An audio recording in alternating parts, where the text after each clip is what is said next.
Well, I don't believe in either heaven and hell as a place to go to, that, when we die, we're going to go down and burn for a while, or if we're good, we're going to go up there and be happy for a while, or purgatory where all the poor little baptized babies are hanging out, I think anybody who's got that anybody who came up with that idea that there's going to be a place where little children are going to be hanging out for the rest of their lives, is either the sickest person on earth or the most stupid person on earth.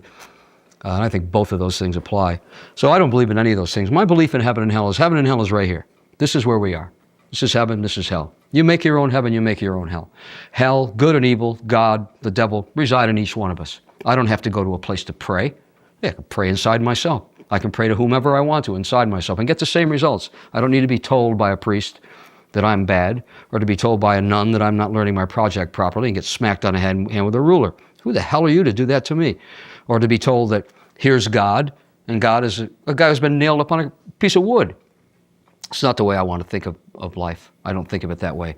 And with all the religions that they are, preaching all the same things, it's real one great big homogenized thing anyway. At the end of the day, if we all just believe in the same thing, that we got a choice between good and evil, hey, make your choice. That's all it's about to me. So writing those songs perhaps brought out a little bit of my cynical side, but what it brought out of me is what I believe in life. And that is that, we are the last in line. And, there is heaven and hell if you consider that it's what people do to you that make it heaven and hell, that goes right to the song. The world is full of kings and queens who'll blind your eyes and steal your dreams. That's heaven and hell. That's what heaven and hell is. The heaven when the people tell you how good they're going to treat you, and the hell when you find out it was all a lie, wasn't it? That's what heaven and hell is to me. I don't need someone to come to me and ask me to do something that I don't want to do and shouldn't do anyway. I've done a lot of seances in my life, some very, very unusual ones, very, very unusual ones, especially in Rainbow. Richie was very steeped in that knowledge, and Sabbath, Tony was steeped in it too, and luckily so was I. So we knew a lot about it. And there's a difference.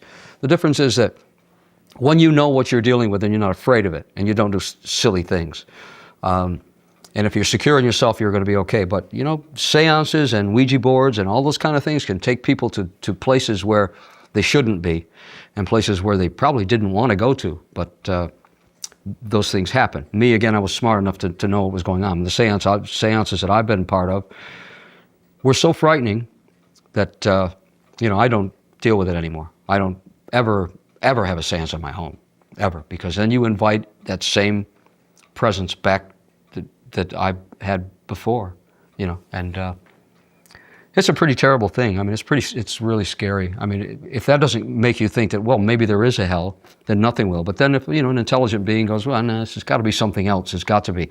But it leaves room for speculation, and that's what's important. I think once everything is so cut and dry that there is no good and there is no evil, et cetera, then then what are we going to talk about? The next baseball game? Nah, life is more important than that.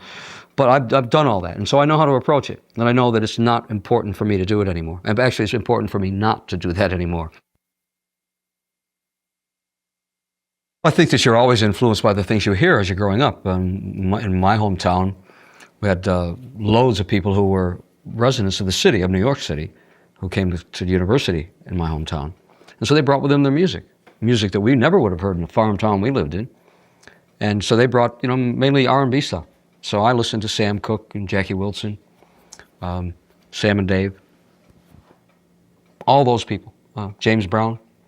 I was really into the R&B section of it all, which is great because it gives you a blues feel for things that maybe you never would have had you only listened to an opera singer or played classical music. So I was very lucky in that respect. But those are the people I listened to, and then of course, Elvis and the Beatles came along. Well, there's certainly a lot of time between them, but Elvis, who changed the face of the world, and the Beatles, who changed the face of the universe as far as I was concerned. So those would always be the people I wanted to be like in a rock and roll vein. I mentioned the opera thing. That was important to me too, because crossing over like that and combining the two things was something no one else had done.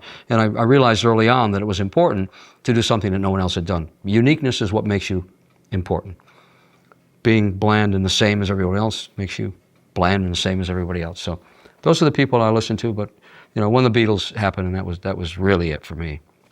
But of course, Zeppelin, Deep Purple too. I mean, Sabbath,